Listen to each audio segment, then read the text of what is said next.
نحمده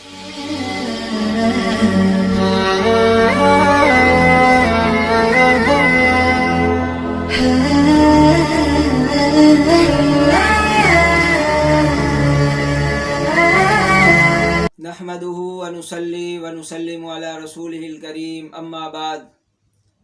آج کل ایک بڑا مسئلہ پیش آ رہا ہے، نکاح ہو جاتا ہے اور رخصتی کے لیے 1.5-2 سال وقفہ کیا جاتا ہے۔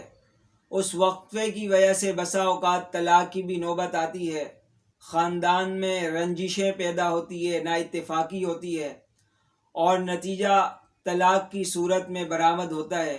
بہرحال اگر رخصتی سے پہلے کسی لڑکی کو طلاق دی گئی ہو تو ایسی صورت میں دیکھا جائے گا کہ کتنی طلاق دی۔ اگر صرف ایک طلاق دی ہے تو ایک طلاق کی وجہ سے اس کو طلاق واقع ہو جائے گی، لہذا اس طلاق کے بعد اس کے اوپر کوئی عدت بھی نہیں ہوگی اور جہاں چاہے دوسری جگہ نکاح کر سکتی ہے۔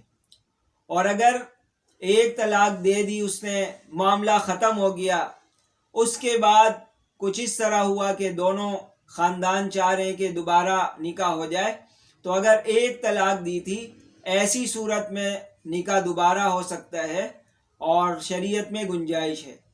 لیکن اگر 3 طلاق ایک ہی لفظ میں دی، یعنی میں تجھے 3 طلاق دیتا ہوں، اگر اس طرح اس نے طلاق دے دی رخصتی سے پہلے ہی، تو پھر اب شرعی حلالے کے بغیر وہ لڑکی اس کے لیے حلال نہیں ہو سکتی۔ تو بہرحال یہ سارے مسئلے رخصتی سے پہلے کے ہیں، یعنی صرف نکاح ہوا ہے، شادی نہیں ہوئی، رخصتی نہیں ہوئی، کچھ بھی نہیں ہوا، یہ سارا مسئلہ اس صورت میں ہے۔ لہذا ایک طلاق دینے سے طلاق بائنہ ہو جاتی ہے، یعنی وہ فوراً اس کے نکاح سے نکل جاتی ہے اور وہ ایک اجنبیہ عورت کی طرح ہو جاتی ہے۔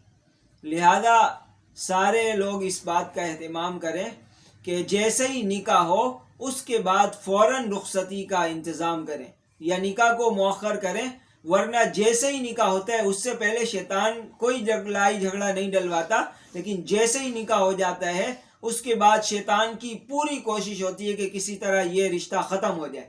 اس لیے آج کل کا ماحول سے یہی بات سمجھ میں آ رہی ہے کہ نکاح کے بعد تاخیر نہ کی جائے رخصتی میں، بلکہ نکاح کے فوراً بعد جو ہے اس کو رخصت کر دیا جائے۔